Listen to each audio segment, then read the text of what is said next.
Okay, so for today's video, I'm going to demonstrate how to compute forward and back propagation on a simple neural network.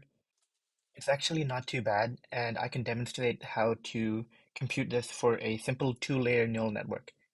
Okay, so the first thing to notice is that there are three input nodes, x1, x2, and x3, and one hidden node in the hidden layer, which is just the a1 and h1 node.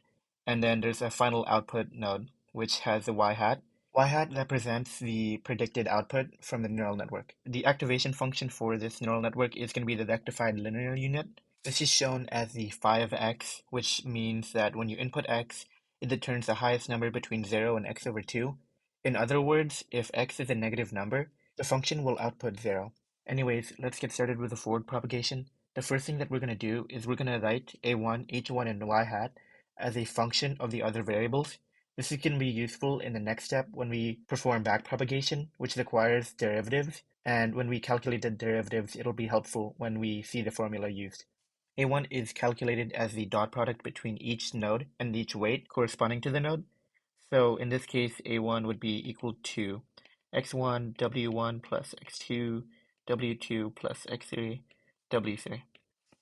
H1 is what we get once we apply the activation function to A1.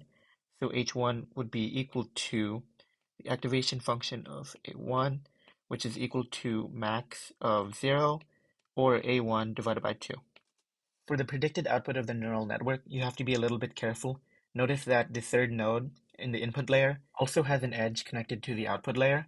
This means that when you're calculating the predicted value, y hat, you also need to consider the dot product between the third node and its edge, as well as the hidden layer and its edge.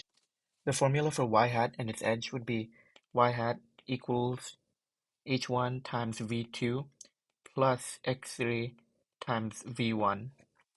Okay, now that we have all the formulas, we can go ahead and calculate the real numbers.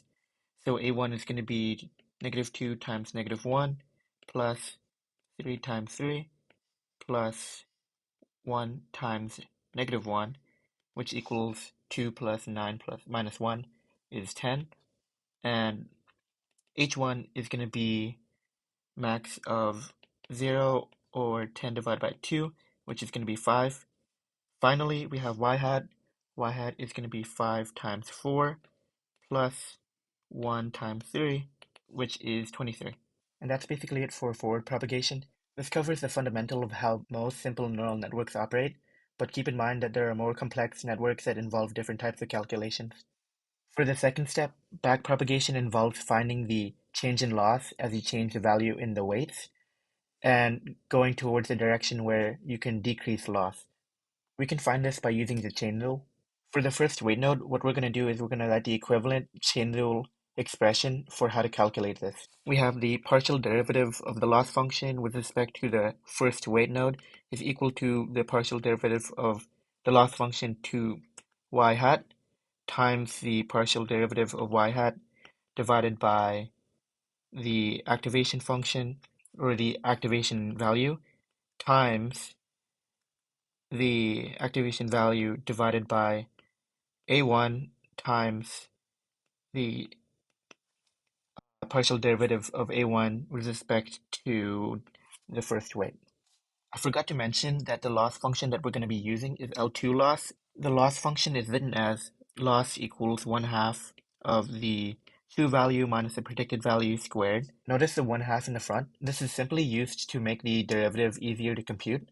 If you scale any convex function by 1/2, the minimum point is still going to be the same. Now let's calculate the partial derivatives of the functions. The first function is the loss function. The partial derivative of the loss function with respect to y hat is equal to 1/2 times negative 1 times 2 times y minus y hat, which is equal to y hat minus y. Next, we have the partial derivative of y hat with respect to h1, which is only going to be v2.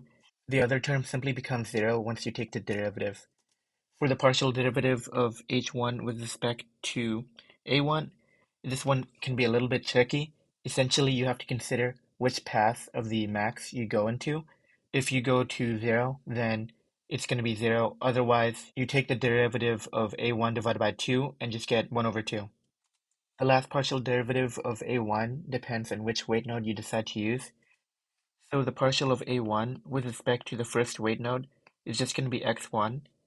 For the second weight node, it's just going to be x2, and for the third weight node, it's going to be x3. Let's say that we're given that the true value is y equals 25. We can now calculate the chain rule. So first we have y hat minus y times v2 times 1 half times x1. This is going to be 23 minus 25 times 4 times 1 half times x1 is equal to negative 2. And this entire expression, negative 2 times 4 times negative 2 divided by 2 is 8. Calculating the loss for the next functions are also going to be extremely similar. For the second weight, we have the loss function is equal to negative 2 times 4 times 1 half and 3, which is equal to negative 12. Finally, for the last weight node, we have the partial of the third weight is going to be negative 2 times 4 times 1 half times 1, and that's just going to be negative 4. For the last step, we are updating the function, which is the easiest of them all. We are only going to update the first weight. The formula for the gradient descent is going to be W1 is defined as its previous weight minus the step size times the change in loss times the change in the first weight.